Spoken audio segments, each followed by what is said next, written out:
Amen. Miarabantsika rehetra ry havana amin'ny anaran'i Jesosy Kristy Tompo. Tafahoana indray amin'ny alalan'ny vidéo mitohy ny fampianarana na ny famehezana ny tenin'Andriamanitra ahafahantsika mandroso amin'ny fahalalana ny tenin'Andriamanitra, fahalalan'Andriamanitra izay mifidy antsika. Ka dia mampirisika antsika moa izany ny tena marina hamaky ny tenin'Andriamanitra. Ny lesona efa hitantsika teo aloha dia ny miresaka ny atao hoe baiboly, ny miresaka ny fidianan'Andriamanitra ny taranak'Israely hatramin'ny Abrahama sy Isaka sy Jakôba sy ny nahatonga azy hoe Israely sy ireo taranany 12 mirahalahy zany izay nahatonga natao hoe Israely. Androany tsika dia resaka manokana ny hoe ny Andriamanitry Israely. Ny Andriamanitry Israely zany tsy mipetraka fotsiny hoe tantara mitantaran'ny mponina na ny vahoakan'i Israely fa mitantara ny fifandraisana tamin'ny fifanekena nataon'Andriamanitra tamin'ny vahoaka Israely io. Izay no resahantsika ihany koa ary izay no resahan'ny baiboly rahateo koa. Ny tenin'Andriamanitra amiantsika azy voalohany dia amin'ny Exodosy 7:17 ka hatramin'ny 15 aloha zany vakiantsika. Dia efa mampirisika antsika zany fa betsaka ny tenin'Andriamanitra ho vakiana. Ka dia mampirisika antsika efa nomana ny tenin'Andriamanitra ametrahantsika izany hoe iza ilay Andriamanitra Israely io. Amin'ny anaran'i Jesosy ny Exodosy 7:17. Hoy Mosesy tamin'Andriamanitra: indro rehefa tonga any amin'ny zanak'Israely aho ka hiteny aminy hoe Andriamanitry ny razanareo no efa naniraka ahy ho aty aminareo, dia niteny amiko izy hoe iza moa no anarany, dia ahoana no havaliko azy. Hoy Andriamanitra tamin'i Mosesy: izao izay izy. Ary hoy koa izy: izao no lazainao amin'ny zanak'Israely, izao izay izy no naniraka ahy ho aty aminareo. Ary hoy koa Andriamanitra tamin'i Mosesy: izao no lazainao amin'ny zanak'Israely: ny Tompo Andriamanitry ny razanareo dia Andriamanitry Abrahama sy Andriamanitry Isaka ary Andriamanitry Jakôba no naniraka ahy ho aty aminareo. Izany no anarako mandrakizay ary izany no iantsoana ahy hatramin'ny taranaka faramandimby. Amen. Zay zany no tenin'Andriamanitra voalohany ametrahantsika izao anarana hoe fampianarana hoe Andriamanitra ny Israely. Io Andriamanitra Israely io koa zany arak'izay teny vakiantsika teo zay dia misy anarana maromaro no nomen'ny Israely azy dia ny mponina Hebreo zany. Ny anankiray dia ny hoe amin'ny teny hoe El na Elohim. Amin'ny teny frantsay moa zany ataony hoe Dieu. Amintsika malagasy izy atao hoe Andriamanitra na hoe Zanahary. Fa izay no anarana iantsonan'Andriamanitra eo amin'ny zanak'Israely voalohany indrindra hoe El na Elohim. Be no anarana hitondrana an'izany ao anaty baiboly fa tsy ho vakiantsika manontolo. Ny atao hoe Betel, tranon'Andriamanitra izay natsoina azy eo amin'ny baiboly. Bet, trano; El, Andriamanitra, tranon'Andriamanitra; Betlehem, trano nanamboarana ny mofo. Be zany ny teny na ny anarana indrindra hoe anaran'ireo anjely maro: Rafael, Andriamanitra manasitrana; Gabriel, mpanafaka sy ny ireo anarana maro zany izay mitondra ny ankanany hoe Andriamanitra hoe El io na Elohim. Dia ny anankiray izay vao avy nivakiantsika teo dia ilay hoe izao izay izy. Izay no tenenin'Andriamanitra hoe izay ny anarako izy dia tsy azo ovana. Raha ny tenizany tsy voatonona io anaran'Andriamanitra io fa amin'ny teny frantsay izy ilay atao hoe tetragrama amin'ny Hebreo YHVH. Izay no anoratana azy amin'ny teny frantsay fa amin'ny Hebreo izy hoe Yod He Vav He. Zay zany ny tena fanonona azy amin'ny Hebreo. Io zany tsy voatonona fa azontsika atao anaty fonosana kely efa misy fampianarana fanazavaina ny amin'ny anarana hoe Jehova. Amin'ny baiboly indrindra ny baiboly protestanta malagasy any magaga no misy an'io hoe manonona an'io anarana Jehova ao anaty baiboly io. Na ny baiboly katôlika tsy mametraka an'io anarana Jehova io fa Yahvé na Yahweh, fa amin'ny baiboly protestanta malagasy any no misy an'io. Amin'ny teny frantsay izy l'Éternel, zany hoe ilay Andriamanitra maharitra mandrakizay hatramin'ny taloha indrindra ka mandrakizay, izay no antsoina anazy, fa tsisy mametraka an'io mihitsy raha mamaky baiboly teny frantsay ianao, tsisy an'izany Jehova zany mihitsy fa nisy fampianarana amin'izany teo mampirisika antsika raha any amin'ilay ho avy Jesosy zany hoe ilay anaran'Andriamanitra. Fametinana kely angambany mba tsy hanaitra anareo fa inona indray zany no tantaraina zany, fa ny tompo tamin'ny namanginy zany, za manokana moa zany nivanginy nandritry ny alina tao anatin'ny nofo ny tenenana ven'ny 4 mandaparay ny andro. Iza ny tena témoin de Jéhovah hozy izy, iza ny tena vavolombelon'i Jehova, dia ny valiteniny teneny tamin'izay dia zay rehetra mampiasa ny anarana hoe Jehova amin'ny fiainany na amin'ny baiboly io zany, zay no vavolombelona. Tsika no vavolombelona zany, ianao no vavolombelona raha miteny ianao isaka mamaky baiboly dia miteny hoe Jehova, Jehova, tsy anaran'Andriamanitra io fa nisy olona na fikambanana olona ve nametraka azy tao amin'ny baiboly protestanta tao. Asa n'inona ny fanarahany tamin'izany fa tsy anaran'Andriamanitra mihitsy ny atao hoe Jehova.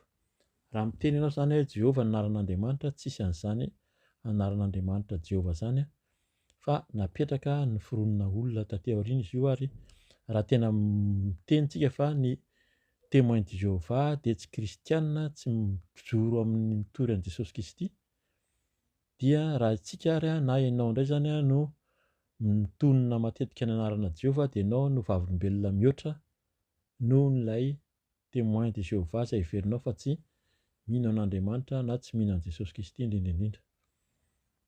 Ny anarana manaraka amin'ny hébreu zany dia atao hoe Adonai. Adonai amin'ny teny frantsay zay hoe le Seigneur, na io ataontsika amin'ny teny gasy hoe ny tompo. Ny tompo zany rehefa mahatonga antsika hoe miantso hoe ny tompo dia Adonai amin'ny teny hébreu. Dia araka ny efa nambara teo zany fa ilay Andriamanitra Abrahama sy Isaka sy Jakoba, izay nifidy ny zanak'Israely no nifidy io anarana Andriamanitra io.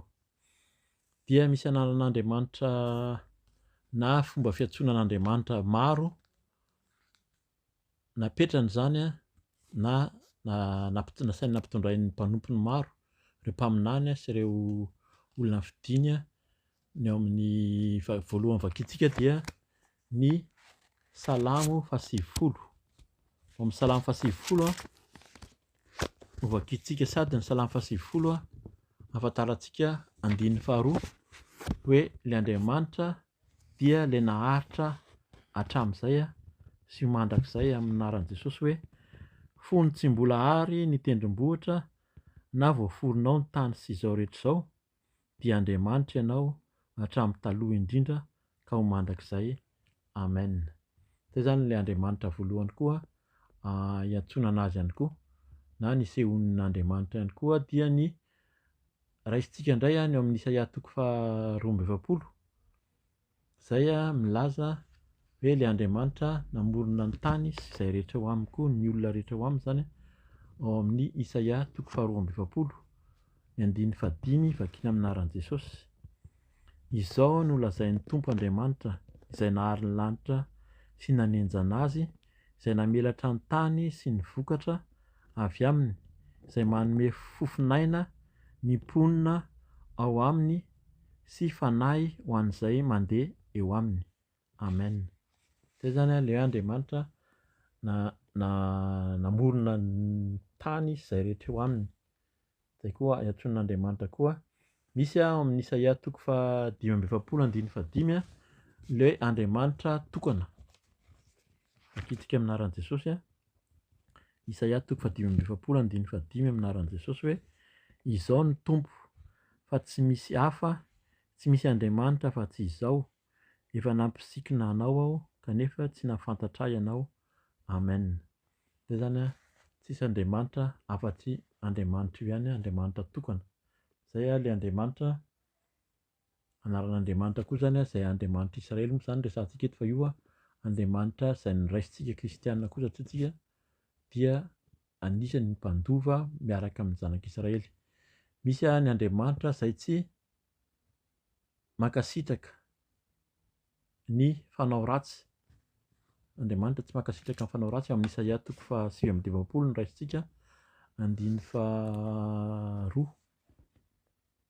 aminaran'i Jesosy hoe: fa ny helokareo no mampisaraka anareo amin'Andriamanitra reo, ary ny fahotanareo no mampiafina ny tavany aminareo ka tsy miaino izy.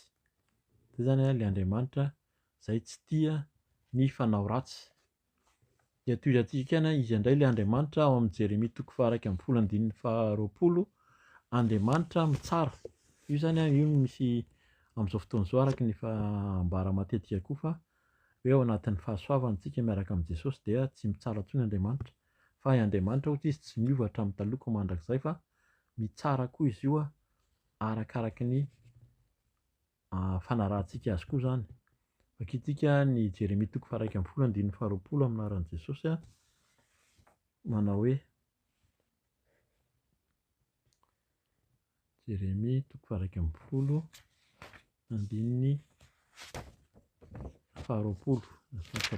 no raisiko teo. Nefa Andriamanitra tompon'izao rehetra izao, izay mitsara marina ka mamantatra ny vo sy ny fo, aoka ho hitako ny famaliana ho azy, fa aminao no efa nanankinako ny adiko. Amen. Izay zany ilay Andriamanitra mitsara. Dia misy Andriamanitra koa, io ilay resahantsika teo, mamindra fo ihany izy ary ny olombelona zany ary mamela heloka ao amin'ny Mika. Any amin'ny Mika 7:20 ka hatramin'ny 7:20. Mika 7:20 ka hatramin'ny 7:20 aminaran'i Jesosy. Iza no Andriamanitra tahaka anao, izay manaisitra heloka sady mamela ny fahadisoan'ny sisa amin'ny lovany. Tsy mitana ny fahatezerany mandrakizay izy, fa tia mamindra fo. 7:20 Amindra fo amintsika indray izy, ka anitsakitsaka ny fahotantsika, eny arianao ho any amin'ny ranomasina lalina ny fahotany rehetra. Amen. Izay zany ilay Andriamanitra mamindra fo sy mamela heloka ihany koa. Ary ilay Andriamanitra mitana ny teniny, na tsy miova amin'ny teniny amin'ny toko izay efa nomeny ao amin'ny Nomery 3:20. Vakiantsika aminaran'i Jesosy.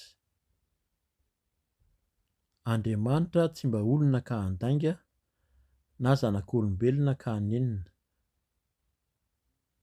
Moa efa nilaza va izy nefa tsy nahatanteraka, na efa niteny va izy ka tsy notoviny. Amen. Izay zany ilay Andriamanitra mitana ny teniny na manome toky. Dia toizantsika ihany ny famakiana ny ten'Andriamanitra, zany amin'ilay hoe anaran'Andriamanitra na fomba fiantsoanan'Andriamanitra izay ahafantaran'ny Israely azy, zanak'Israely azy, dia ao amin'ny Salamo 2:1.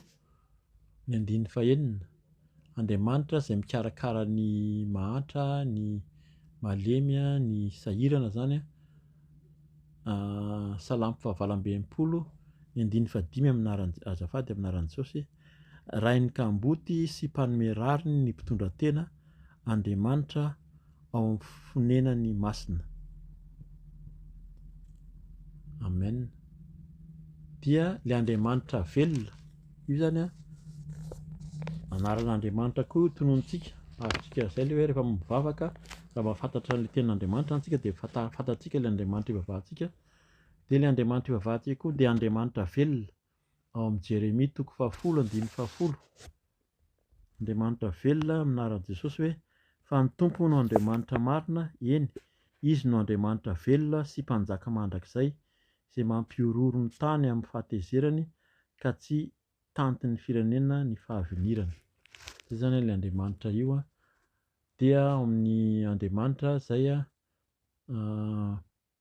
tsy tia maka ala sy manafay ihany koa ny mpanao ratsy sy ny mpanao meloka any amin'ny Genesisy toko 9:17. Zay zany novakitsika taloha. Ny amin'ny tantara voalohany toko 20:27 azonao vakiana avy eo tantara voalohany toko 20:27 na any amin'ny Amosa toko 1:2 fa ny Genesisy toko 9:17 ihany aloha zany vakitsika hikazantsika ilay Andriamanitra manafay sy manasazy 9:17 amin'ny anaran'i Jesosy hoe dia hoy Andriamanitra tamin'ny Noa, tonga ny faran'ny nofo rehetra satria feno herisetra ny tany noho ny amin'ny olona ka indro handringana azy mba amin'ny tany aho. Zay zany mila mitandrina antsika fa io Andriamanitra io dia manafay ihany koa araky ny zavatra miseho sy zavatra ataon'ny olona aminy. Ny amin'ilay anaran'Andriamanitra Israely ihany zany dia mbola azontsika tohizana ihany ny famakiana tenin'Andriamanitra sy ny hoe fa maninona no nifidy an'i Israely tokoa Andriamanitra. Inona ny antony nifidian'Andriamanitra an'i Israely dia ny voalohany indrindra aloha zany hoe amin'ny fitiavany azy ho olony na hoe ho nifidiany olony any amin'ny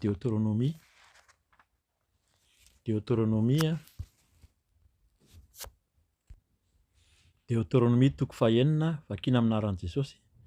Fa firenena masina ho an'ny Tompo Andriamanitra ao ianao satria ianao dia firenena efa nofidian'ny Tompo Andriamanitra ao ho fananany sarobidy indrindra mihoatra noho ny firenena rehetra ambonin'ny tany. Zay zany no antony hoe nifidian'Andriamanitra an'i Israely ny teneniny mihitsy zany ao amin'ny Deutéronomie io. Dia takizay koa noho ny fitiavany any sy fitandroany ny fanekeny zany tamin'ireo patriarcha moa filazana azy zany dia Abrahama sy Isaka sy Jakoba dia zay koa no nifidian'Andriamanitra ny Israely amin'ny Deutéronomie toko 7 ihany tonga dia vakitsika amin'ny 9:9 hoe amin'ny anaran'i Jesosy hoe fa nitiavan'ny Tompo anareo sy nitandremany ny fianianana zay efa nianianany tamin'ny razanareo no nitondran'ny Tompo anareo tamin'ny tanany mahery sy navotany anareo tamin'ny trano nanandevosana dia tamin'ny tanan'ny Farao mpanjakan'i Ezipta. Zay zany mbola antony ihany koa no nifidian'Andriamanitra ny Israely ary koa antony anankiray dia ny mba hitoeran'Andriamanitra zany eo amin'izy ireo, eo ampovoan'izy ireo any amin'ny Exodosy toko 7:20. Ny Exodosy toko 7:20 ny 5:20 no raisintsika amin'ny anaran'i Jesosy.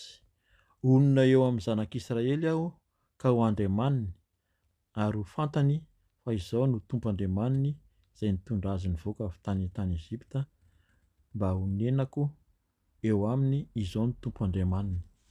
Zany zany tenin'Andriamanitra zany nifidianany ny zanak'Israely mba hitoetra eo aminy koa. Dia ny anankiray koa zany nataon'Andriamanitra ho fantsona. Inona ny fidianany zanak'Israely dia ilay zanak'Israely zany nataony fantsona hitondrana ny fitahiana ho amin'izao tontolo izao. Any amin'ny Genesisy toko 12 no hamakitsika izany. Genesisy toko 12 ny 1 ka hatramin'ny 7 amin'ny anaran'i Jesosy. Ary hoy ny Tompo tamina Abrahama, mandehana miala amin'ny taninao sy ny havanao ary ny tranon'irainao akany amin'ny tany izay asehoko anao.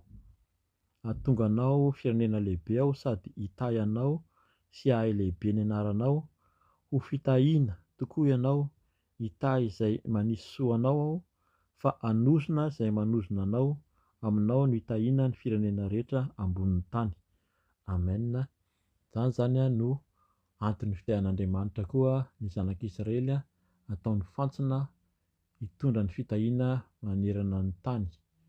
Dia ny anankiray nataony fantsona koa hitondrana ny famonjena ny zanak'Israely moa zany fantatsika fa Jesosy dia avy ao amin'ny zanak'Israely ao dia Vakiantsika ny jaonina toko faharoa amby roapolo.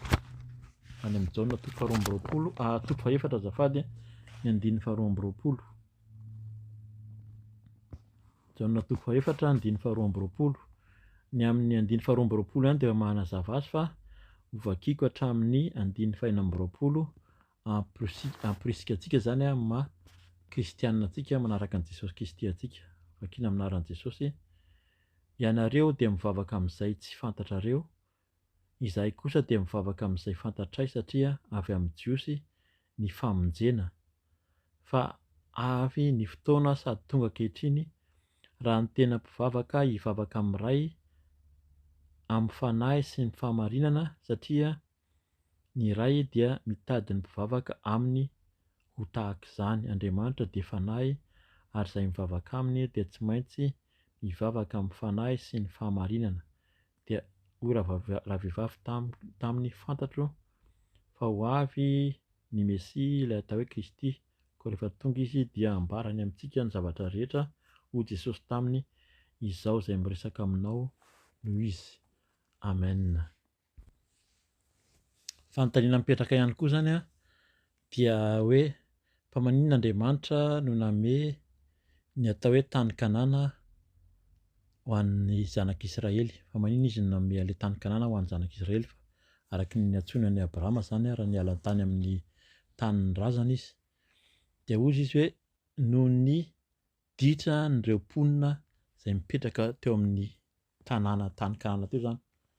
Izay zany aloha ny anankiray, noho ny ditran'ireo olona ireo dia nomeny ny zanak'Israely ny tanàna, ny tany Kanana. Vakiantsika zany amin'ny Deutéronomie toko fahasivy ny andininy fahaefatra ka hatramin'ny fahaenina amin'ny anaran'i Jesosy. Ary rehefa voaroaka ny Tompo Andriamanitra eo anoloanao ireo dia aza miteny any an-kapoa hoe ny fahamarinako no nitondran'ny Tompo ahy niditra handova ity tany ity, fa ny ara-tsi-panahin'ireo firenena ireo no nandroahan'ny Tompo azy ireo eo anoloanao. Tsy ny fahamarinanao na ny tsimponao no andehananao handova ny taniny, fa ny ara-tsi-panahin'ireo firenena ireo no androahan'ny Tompo Andriamanitra ho azy ireo eo anoloanao, ahatoy ny teny izay nianianan'ny Tompo tamin'ny Abrahama sy Isaka ary Jakoba razanao. Koa aoka ho fantatrao fa tsy ny fahamarinanao no hanomezan'ny Tompo Andriamanitra ho izany tany soa izany ho lovanao, satria ianao dia firenena mafiatoka. Amen.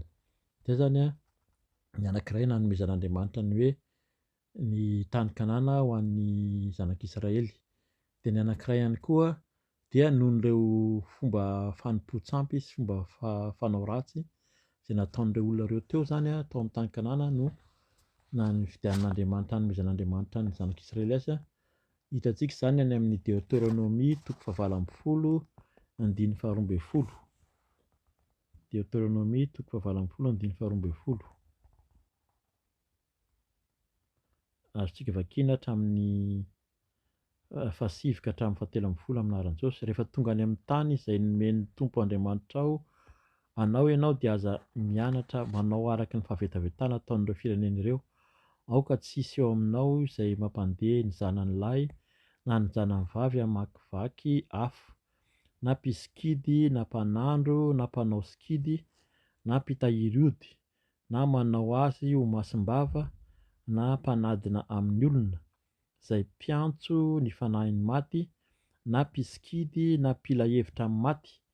Fa fahavetavetana eo mason'ny Tompo izay rehetra manao zavatra ireo, ary izany fahavetavetana izany no androahan'ny Tompo Andriamanitra ho azy eo anoloanao. Aoka ianao ho tanteraka eo amin'ny Tompo Andriamanitra ao. Amen. Izay zany ny antony koa no nametrahan'Andriamanitra zanak'Israely eo amin'ny tany Kanana. Ny anankiray ihany koa dia ny fanomezan-toky izay fanomen'Andriamanitra ny zanak'Israely zany tamin'ireo ataontsika amin'ny teny frantsay foana hoe patriarsa Abrahama, Isaka sy Jakoba. Deutéronomie toko fahasivy ny andininy fahadimy efa vakiana teo ihany amin'ny anaran'i Jesosy hoe Tsy ny fahamarinanao na ny hetsim-ponao no andehananao andovan'ny tany, fa ny ara-tsim-panahin'ireo firenen'ireo no androan'ny Tompoandriamanitra azy ireo anoloany, ahatony teny izay nianiana ny Tompo tamin'ny Abrahama sy Isaka ary Jakoba razanao. Amen. Fanontaniana farany zany ho apetrakintsika maranantsika izao fampianarana momba ny Andriamanitra Israely izao dia ny amin'ny hoe fa maninona moa zany Andriamanitra no nanome alalana ny Israely hanapotika ny mponina sy izay rehetra mipetraka teo amin'ilay tany Kanana. Ny antony voalohany anankiray dia nitsarana ny faharatsiana, tena ny endrika faharatsiana tafahoatra zany nataon'ireo fahasiahana faharatsiana nataon'ny olona mipetraka tao zany ao amin'ny Genesis 5:5-9 vakitsika amin'ny anaran'i Jesosy manazava an'izay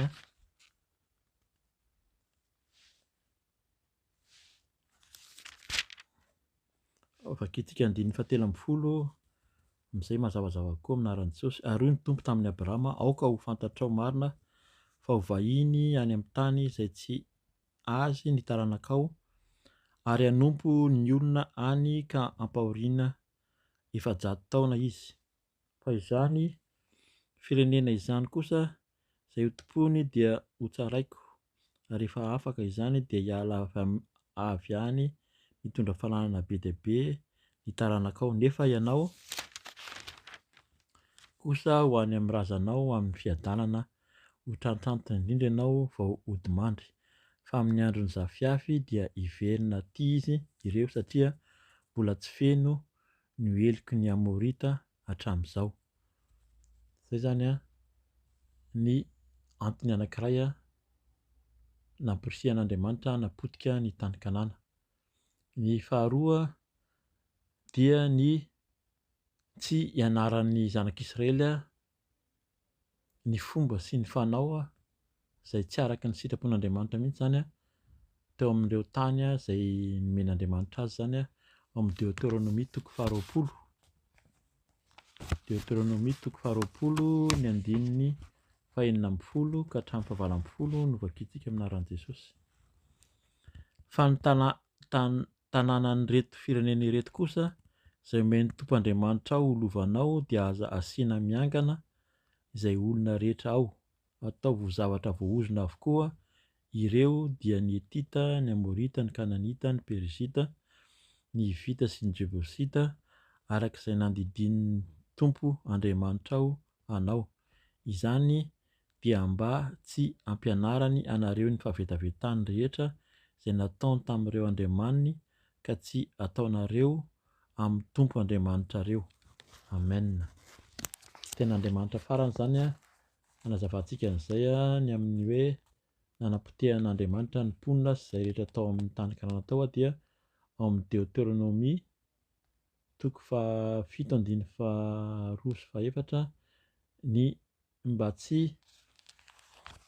ahaizan'ny zanak'Israely hanao endrika fanompoan'Andriamanitra tsisy zany, ilay Andriamanitra kely. 7 Deutéronomie